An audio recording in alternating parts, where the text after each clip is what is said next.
Olá pessoal, sou Elbert, sou dirigente sindical aqui em Belo Horizonte e chegando aí com mais uma crônica do fim do mundo.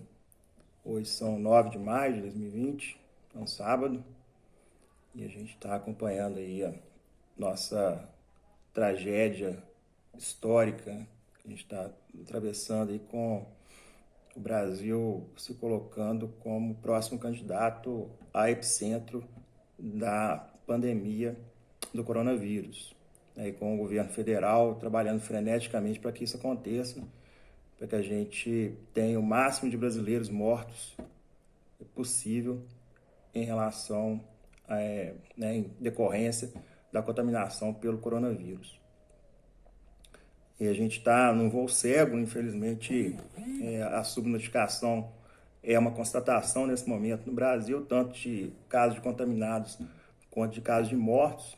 Tem divergência em relação ao fator que deve ser usado para calcular o número real de mortos no país em decorrência da Covid-19, mas a Covid-19, mas a gente já tem mais ou menos um consenso aí de que o número de casos de contaminados seria 10 vezes maior do que o que tem sido divulgado nos números oficiais do governo federal.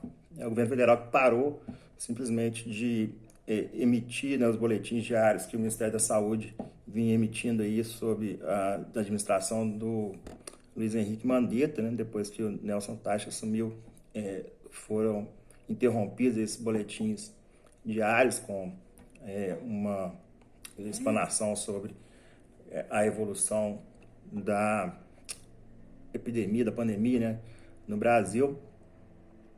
E agora, né, os órgãos de imprensa que querem fazer a cobertura desses casos têm que recorrer às secretarias estaduais de saúde, né, as secretarias municipais de saúde das capitais e também aos próprios hospitais, né, quando é o caso.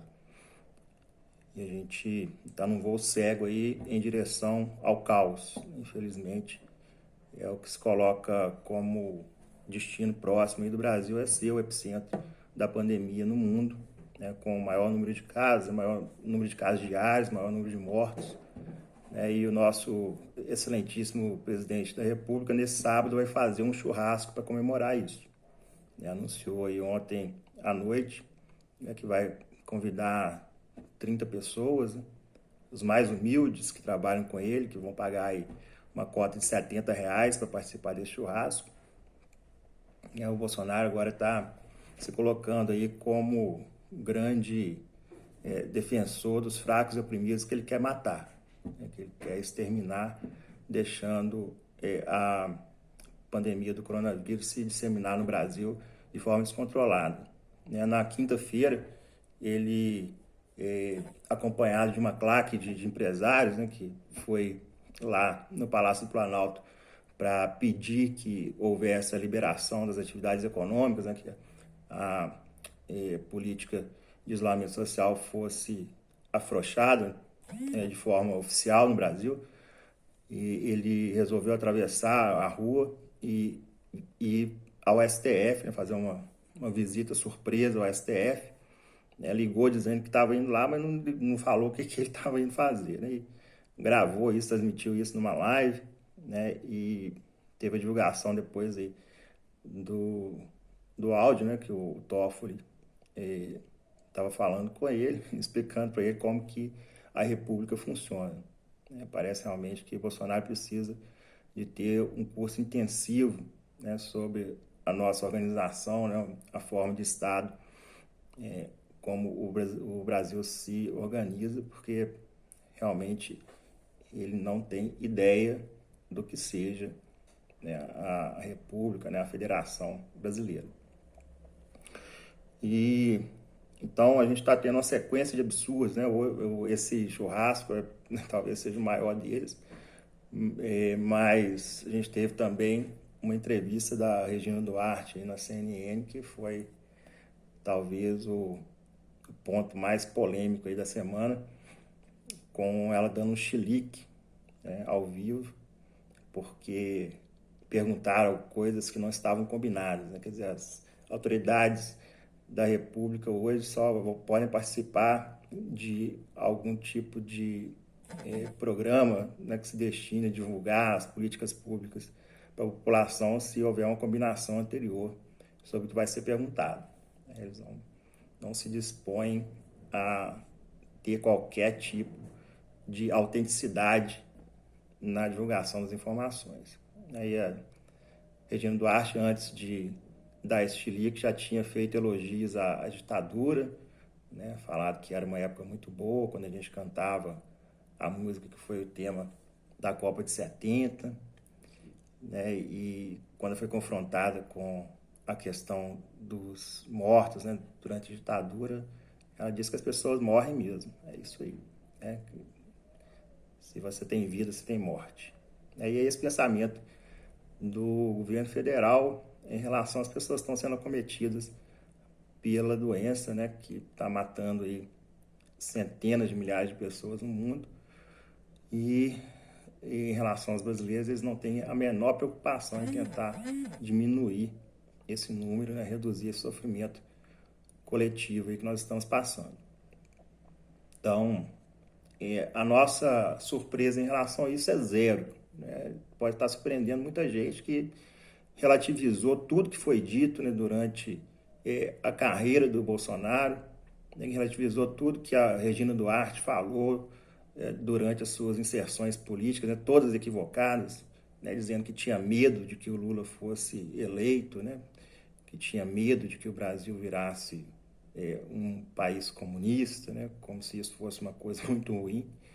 Né? Eu acredito que a gente que defende o socialismo encontra muito mais justiça na implantação de uma sociedade socialista do que nesse capitalismo escroto, né? Esse capitalismo completamente sem qualquer tipo de limite que a gente está vivendo aqui, né? O Nelson Tais tem uma proposta, né, que está sendo ventilada de tornar os leitos de UTI da rede privada disponíveis também para o SUS, né, para que as pessoas possam ser atendidas em uma fila única, né, para que a gente não tenha no Brasil 50% dos leitos sendo destinados só a quem tem dinheiro e condenar as pessoas pobres que precisam ter acesso a esse serviço à morte, simplesmente por uma questão censitária, uma questão de aferição de renda. E o Nelson Teich diz que isso não é viável, não é possível, não é plausível. Então, a gente está vivendo aí um momento em que a elite brasileira está se mostrando, né, de forma nua, com todo o seu sadismo, né, com toda a sua crueldade, com todo o seu desrespeito à população brasileira, que não é o 1% que detém aí 50% da riqueza nacional.